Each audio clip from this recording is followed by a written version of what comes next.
Cheers, guys. Something ridiculous that people are not thinking about. That's the cost of AI infrastructure. So it's really, really sunny today. I'm back in the sun.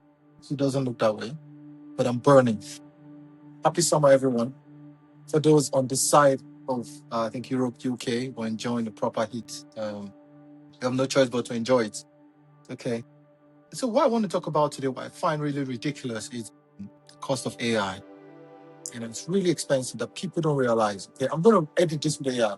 Okay, so maybe I'm on to talk. Our rings use some sort of AI feature. Banking, we've always used AI feature. Okay, it's just become forefront now, and everyone uses it just to sell. Okay, but in truth, behind the curve, we all use AI. We've always used some sort of automation, from trading floors in the bank in those days to right now, where you can actually just look when a customer makes a payment, we can tell how quickly it's fraudulent or not. The ring I'm wearing now is an what do you call it? It's a health ring that also has an AI feature, and it also does payments. So this is health and payment in one. That means if someone steals this ring now and goes to the shop to make a payment, my app will block it. How so? Because of biometrics. So my biometrics is stored on this ring, and every time we make a payment, we automatically check. One, we check the location. Number two, we check the pattern, the spending pattern.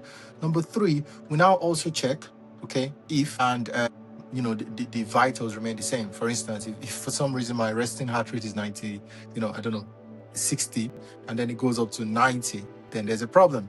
We stop the payment immediately, okay, and then send a text automation. So that's very good. That shows where the future is going. If you don't have this already, just go order it. Uruka.com. I say all that to talk about AI and where AI is going these days. Okay, I say that because, guys, if you go online and search this, what's called this, new feature, I think it's called Jarvis, right? What happens then is Jarvis. Everyone goes, Jarvis, tell me how my stats are doing today. And there's a whole computing that all goes in the background, and people go through stats and then tells you exactly how your email is going, how your day is going. Looks through your email, looks through your priorities for the day, looks through your tasks, looks into how many customers you've made over the last few days, and all that stuff, which is very good. However, I came across this with an influencer a couple of days ago, right? And literally, I have to ask him, I say, how much is the setup? $35,000. You heard that right. So he's spending $35,000 on this AI setup that tells him exactly what's going on, what he's done, and how it's going, which is crazy. Okay. Needless to say, right, I just went straight into it on him straight away. I said, hey, the stack is nice, your AI stack is nice, it's cool, but it doesn't work that way. Like, how much are you possibly making? Yeah, and no matter how much you're making, if you're making $1 million, give or take, I don't think so. But if you're making $1 million, then you're spending 35,000. You're making $1 million a year. $1 million a year, that's about 120, 130, if at all, a month. So then after taxes, so now you're paying 35K to just for your setup. My point is, I talked to him, I said, hey, go get humans. Humans across, humans in the UK, he was in the US. The human in the US is not going to cost you $35,000 a year to assist you, to read your emails and go through your stats, let you know how you're performing. An analyst doesn't cost that much, especially for that kind of role. You're not doing any analysis other than just looking at your stats. So if you're paying AI 35K for that, that's expensive. You need to look into that. Okay, so again, I'm saying this more from a wearables point of view, right? Again, I'm doing this real time, so I have to explain to him as well, because this is the social media. You don't know who's talking, right? So I have to explain to him, listen, I'm the CEO of Smart Payment, which is what we do. And if you're going to spend money on that, it's cool to do that on social media for money. But if you want to save money, this is how you save money, right? I talked him through that. But I think what that really shows, right, is where things are going. Okay, because we had this issue, right? We had this with railways, where everyone came in. I think they had steam train, coal train for quite a while, and then steam train came on board, and everyone ran to steam train, and they replaced everything. But over time, we found that the sale of coal still went up. Okay, same thing with the internet. So everyone came in the .com bubble. Everyone ran into it. Everyone had to have the .com. I have the .com website now. I'm sure everyone has the .com website. It's nothing. But those days, it was so expensive. You had the .com bubble or .com app or .com website, it went up. The bubble now obviously shows because, hey, it's still good. You need a .com website, but how expensive is it? You don't need that much. Yeah, and that's where you come. But still, .com websites is still in demand. I hope that explains it. So when people argue and say, "Oh, AI is going to die," or AI is it's oversold, or it's a bubble, That's what they mean. They don't mean that it's not useful. It's useful. But the important thing is, how expensive should it be? What's the price point? Yeah, and that's where it comes in, right? And I want to talk about that today. Excuse me. Because companies, I talked about an influencer that's spending 35K per annum. Luckily, I talked him into spending about 10K per annum, combination of AI and humans. Okay, but very strong humans that could command the AI, give you proper commands, and then give him a report twice a day, 3 times a day, fully automated. Yeah, so he saved about 25K on that conversation, which is good. I didn't charge him. Actually, he's a customer, so yes, he became one of us. Excuse me, which is very good. But the point I'm trying to make is that companies are spending billions and billions and billions on AI infrastructure. Customers, or we on this side now, are spending hundreds and hundreds of thousands on AI. Okay, we need to evaluate it and say, is it really needed? Okay. When you go to AI and say, hey, where is the nearest restaurant? That query would have gone into Google those days. So you go into Google and say, nearest restaurant. Google will tell you, boom, here you go. It's the nearest restaurant to you. Based on ratings, this is where it goes. Based on articles, these are the most important. And you go through the first page. By the first page, you know what you're finding. But now we're getting lazy. No one wants to check the first page anymore.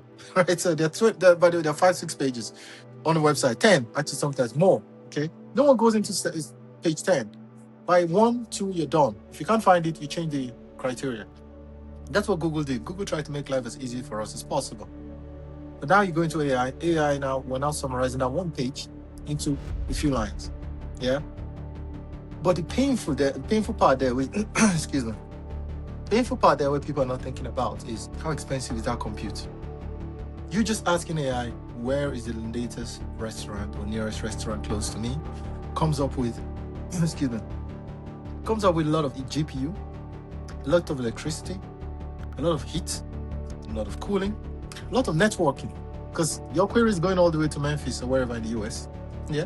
Let's not forget, Anthropic just bought computing power from Elon Musk. Elon Musk is set up in Memphis. So that means your query here in France or in Geneva, here in Geneva, goes all the way to Memphis, gets your query, comes back to you here so you can find the nearest restaurant. If you're here, you find the nearest restaurant there. Resources. So you got to be careful there. The question is, every token, everything you consume takes a lot of power. A lot of power. The big way of going into my conversation, which again I spoke to that kid about, spending 35K, bringing it down to 5K, is that how do you maximize your query, your resource? That's what we're going to. Because you can ask AI as much as you want. You can spend as much token as you want. Is that the best way?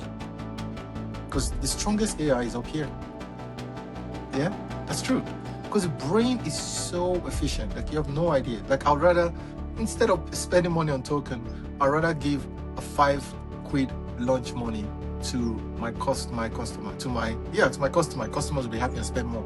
Or give that 5 quid extra and say, hey, yeah, go buy your lunch, 5 quid to my employee.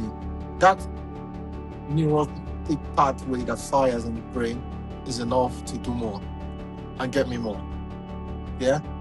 Jesus, it's a bit sunny on the back, so I'm just going to turn this here. There we go, it's much better. So that pathway I think is very important, which is, it shows you, right, that, hey, on this brain, just say how complex the brain is, right? And I know this as well based on working on, on what we're working on here in Monesave. Just check out Oruka Waves. Oruka Waves is a payment that we're doing with the brain. So you can just wear it. Think about it, baby. We're still working through this, but we're currently at about 65% completion rate with everyone we're working with. So guys, thank you very much actually for people who are involved in that. If you want to join, just go to orukawaves.com, join the research. Payments just by thinking. But the point I'm trying to make is that we have, just on that research, we found out we've got 86 million neurons firing in our brains. 86 billion, sorry. 86 billion neurons on our brains just firing. Like, I'm sure people are listening to me. Behind me, there's a truck that's just gone by. There are 2 cyclists there. Those 2 cyclists, we've estimated that they are going very slowly. This van is coming down, or car is coming down with the speed. We're able to see that they don't hit each other. The amount of analysis that we undertake daily is crazy, right? The brain recognizes what's going on. We see there's a car coming through. I've seen a car coming in. I see there's a car coming. Oh my goodness, I see another bicycle that's coming. I'm trying to estimate what the speed is there. Otherwise, if it looks like there's going to be drama, I'm going to turn around and look. Our brains are so, so powerful. Yeah, we recognize faces, recognize shapes. I'm sure everyone's looking at me and going, okay, what's behind here? How tall is that mountain? Is it close? Is it far? Is it going to rain up there in that corner or not? Right? How sunny is it? How is this shirt? So the amount of computation that we're doing is ridiculous. And compare that, hopefully people start to see it now with AI, right? Because with AI, you ask it one thing only, but that one thing costs a lot of computation, a lot of power to put together. So hopefully that does that, right? Our brain, our minds are very, very powerful. Yeah. And you can see this basically on kids as well. So I've got kids, right? You can look at kids and see how they think, how they compute, how they really think about what they've learned in the past, bring that into fruition here, and retrain themselves in real time. Why they ask, and that's why kids have like very, very good questions. Like if they ask you some questions, even you look around and go, "Whoa, I never thought about that." Yeah, but yeah, that's true. The earth is spinning very fast, but we're not falling off. Why? Those are brains. That's the kids' brains, right? But it just shows you how intensely powerful an AI is, right? And then how more powerful the brain is, that it just never really, really stops working. The other day, we're looking at the stats on this one as well from our research, right? It turns out the brain is actually alive and awake and still going on while we're sleeping. So we're sleeping, we're resting, but the brain is still computing, the brain is still working, the brain is still dreaming, which we know no one's still able to explain that, but the brain continues to dream. When we die, the brain continues to work for literally ahead. I'm not sure how true this is, hours afterwards. We're still researching this, right? When you put that in, how many hours does it keep working after now, right? And maybe our device would help, okay? Because again, from an SOS point of view, you want to be able to explain and say, hey, this is what went down last time, and this is where it is. So from an SOS point of view, or from military point of view, you can always go ahead and call for help using our devices. So we're getting there, okay? Oh, it's gone really lovely now, thank goodness. But the point I'm trying to make there is the brain never stops running, okay? But that goes back then to AI. If we're running that much compute on our brains, and all we need is just a glass of water to keep going, think about AI. Think about all the research we're doing, okay? And again, I just spoke to one influencer that's spending 35K. Well, how many influencers are spending almost like 100K, yeah, or 200K, or 300K, yeah, per month on tokens, just to ask simple questions, right? So we're running out of infrastructure. That's the summary. Yeah, and again, I say this because we work on AI. We're trying to compute, talking to Anthropic, we're talking to DeepSeek. We use as many models as possible just to get the best price for our customers. Okay, without saying, oh, we're AI, but we use it. But the point is, we're consuming electricity. We're consuming a lot of resources to get this in place. So I want to summarize. And this one going with this is one. Hey guys, our brains are powerful. Let's learn to respect it. Let's respect our brains. Let's drink water, because we're seeing how much AI uses water now. I hope we get to appreciate what we as humans do. Okay, so let's respect that. Let's respect the brain power. Let's respect each other. Okay, and let's use humans rather than AI. It's not a competition, right? It's not a competition. If you're spending 35, 40K on tokens, why don't you hire a human at 4,000 a month, 5,000 a month? Yeah, in Europe. Take it lower, 3,000 a month. In Africa, even lower. Asia, about 2,000, 2,500 for graduates coming out of uni. That's good. Then those guys can actually then work on AI, or then you can pay tokens on AI. That's 2, 3. So you save a lot more money instead of just going straight to AI. You think about your brain and go, okay, what's the quickest way for me to achieve this? That's going to be the future. The future is not going to be AI, which everyone's talking about, and the future is not going to be humans, but the future will be a combination of both. Okay, you can say AI is a bubble as much as you want, but we're still going to use it tomorrow. You can say humans are redundant; they're very slow at coming back, but that's only because you haven't given them the right tasks. It's on you. It's on you to think of the right tasks to give to humans. It's on you to think of the right AI tasks that then the human can pass on to the AI to do. Mostly automated, simple tasks. Okay.